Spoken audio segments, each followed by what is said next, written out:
Hey, what's up, guys? It's Minecraft Dude, and today we will be reacting to three of the horror stories of camping horror stories, basically. So, we're gonna start with story one. Let's go. I still remember how thrilled I was to spend the summer at Uncle Ben's farm. Uncle Ben's farm was a place filled with endless fields, a lake resembling glass, and my older cousin Jack, whose wild ideas transformed even the most mundane chores into thrilling adventures. The tent was the best thing he bought that summer. One morning, Jack said, "Let's camp by the lake. We can fish and cook 'em over a fire. It'll be fun to sleep outside tonight." At the age of 11, I enthusiastically accepted. Of course I said yes. We spent the entire day fishing, submerging our toes in the water, and laughed without any worries. Jack successfully caught 3 perches. I got 1 and a strange-looking boot. Our dads helped us put up the tent and build a fire. Jack and I carefully cooked the fish until it was crispy and a little burnt, just the way Jack liked it. When the sun went down behind the trees, the lake turned golden, and the shadows in the backyard got longer and thinner. I was taking in the beautiful view of the lake when I felt a strange tingle on the back of my neck. My eyes scanned through the woods around, and for a moment, I thought someone was watching us, though I saw no one. I didn't say anything to Jack because I knew he wouldn't believe me. Instead, he'll make fun of me for being a baby. But I kept looking at the trees behind the house until it got dark. The sound of the forest is one of a kind. A group of coyotes started howling in the woods. Their howls echoed all over the lake, making the night more mysterious. After dinner, we crawled into the tent, zipped it up, and listened to their howls. It took Jack just a few minutes to fall asleep. I lay there, looking at the nylon ceiling, my stomach still buzzing with worry. After 15 minutes, when I just started to doze off, I heard a noise. The fire outside was still going on, casting a dying glow on the tent. The howls of the coyotes were now replaced with the sound of chirping crickets. The woods felt too silent all of a sudden. I shook off the feeling of dread, thinking it was some wild animal, when I noticed someone standing just outside the tent. With the moonlight shining off the lake, mixed with the soft, warm light from the fire, I could clearly see a man's shadow. I thought it was Dad at first. He might have come to see how we were doing. But whoever it was didn't say a single word, just stood there in complete silence. He was of average height with broad shoulders. My heart raced in my chest. I could hardly breathe. Then, very slowly, the figure crouched down. It bent its knees in strange ways, as if it didn't want to wake us up. Then, it pushed its face against the tent's mesh window. I stopped moving. It wasn't my father. I couldn't see the whole face, but what I could see made my stomach turn. The eyes were too wide and glowed in the dark, like a hungry wolf watching its prey. I could feel my palms getting sweaty and my throat dry.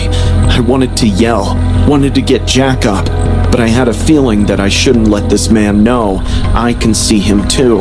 Who knows? If I make a noise, things might get worse. So I did the only thing I could do. I closed my eyes and pretended to sleep. Inside, I was praying that this man leave without any trouble. I don't know how long I lay like that. It could have been minutes. It could have been hours. I just kept my eyes closed and listened to my heartbeat like a drum in my chest. And then suddenly, I heard footsteps fading away. I was awake all night. I didn't open my eyes until the first light of dawn came into the tent. Jack was still snoring next to me, not knowing what just happened. When we finally got up and unzipped the flap, the grass outside was wet with dew and had footprints on it. The footprints were big and bare, and they circled the tent. I told Jack what I did last night, and he screamed for my uncle. When Uncle and Dad came, I told them about the guy. They looked in the backyard, along the tree line, and even by the lake. No one in the house had gone out during the night, and there were no signs that anyone else was close by. There were no tracks or shoes left behind, just prints. My dad said it was probably a bear. Uncle Ben said it might have been a drifter. But I still remember those eyes, and the shadowy face pressed against the mesh window. Whoever or whatever was outside our tent that night didn't come searching for help. It definitely had some bad intentions. That was story one. I still don't want to talk about what happened at Camp Echo Pines. My parents say I made it up. The counselor claimed that it was merely a trick of the shadows, but I know what I saw. I was excited when my parents dropped me off at the summer camp. Kids were running everywhere. I was excited to make new friends. Our camp counselor assigned us to cabins. The girls' cabin was on the left side of the campsite, and the boys' on the right. I shared a room with 3 other children, and we enjoyed having fun throughout the day. After dinner, we went back to our cabins, as we had an early morning hike the next day. Even if I was tired, sleep didn't come easy because of the new surroundings. The bunk beds creaked every time I moved, and the cabin smelled like old wood and bug spray. But I slowly drifted off. It was probably past midnight when I woke up with the urge to pee. I regretted drinking too much lemonade. The outhouse wasn't that far, but the thought of going out into the dark by myself spooked me. I didn't want to wake anyone else up because they were all snoring.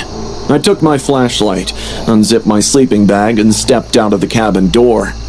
The trees were moving slowly with the gentle breeze. The sound of crickets and hooting owls made the atmosphere more eerie.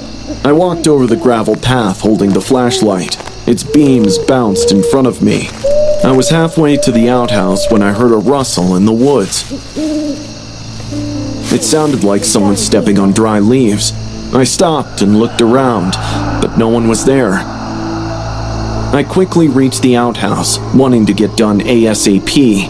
Just before entering, I pointed my flashlight at the deep woods behind it, and I saw something. There was a person standing between the trees looking at me. He had no clothes, only his underwear. His skin was pale, and his face was full of veins. He wasn't moving, just stood there. His eyes were wide and focused on me, while his arms hung at his sides. I gulped in fear, because he wasn't standing very far, and the fence between us was severely damaged. "Hello?" I yelled in a shaken voice. He blinked, but didn't say anything. The blank expression on his face made him look like a patient straight out of a mental institution. I called out again. Do you need help?" He still didn't answer, but this time, he smiled. My body screamed at me to run, but I couldn't move. My legs felt like cement, and my hands shook so much that I almost dropped the flashlight.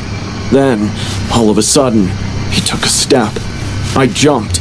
Dry leaves crunched under his bare foot as he started coming towards me.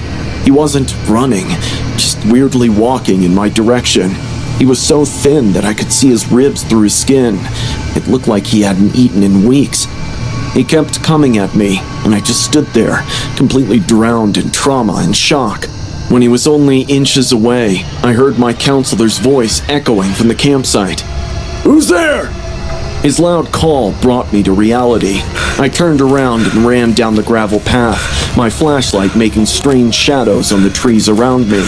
I was wheezing and crying, and my eyes started to hurt. I fell once and cut my hand on the gravel, but I got back up. I just wanted to get to the cabin, close the door, and never come out. My counselor saw me running like a lost kid. He stopped and asked why I was so late. I told him about the man in the woods. He immediately woke up the other camp volunteers, and they all searched the campground for possible intrusion. When they saw the broken fence, they became worried because it allowed not only people, but also wild animals to enter the campground. The team took me to the office for first aid. The search went on for almost an hour, but no sketchy dude in underwear was found in the area. The next morning, the maintenance guys were called, and they repaired the fence. The counselor also informed the local cops just for safety purposes. We continued camping a week more, but I didn't go out of the cabin after dark. I deliberately drank less water so I wouldn't have to go pee. Slowly, everyone said I just hallucinated because no one else saw him apart from me. Do you also think it was my imagination? Could be. Yeah, Hi, I am Tristan, and last month I attended a summer camp. I never thought ghost stories were real, at least not before Camp Nightshade Grove. It was supposed to be just another summer with crafts, canoeing, campfires, and maybe a silly crush or two. But on the third day, I heard people talking about the Ash Cabin. One morning, while we were making clay crafts, one of the older girls pointed at the woods and said, "There's an old cabin back there. In the 1950s, a fire hazard trapped a counselor inside the cabin. They say he screamed for help, but no one could get to him in time. They never found the body. Some nights, campers say they see a man walking through the woods smelling like ashes. My brother said, if you hear crackling outside your tent, don't ever come out, because he's still looking for someone to take his place. Someone who burn like he did."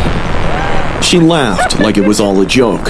However, her tone suggested that she had a more profound understanding of the situation. I couldn't stop thinking about it, so I told my best friends, Lucy and Brian, at lunch about visiting that cabin.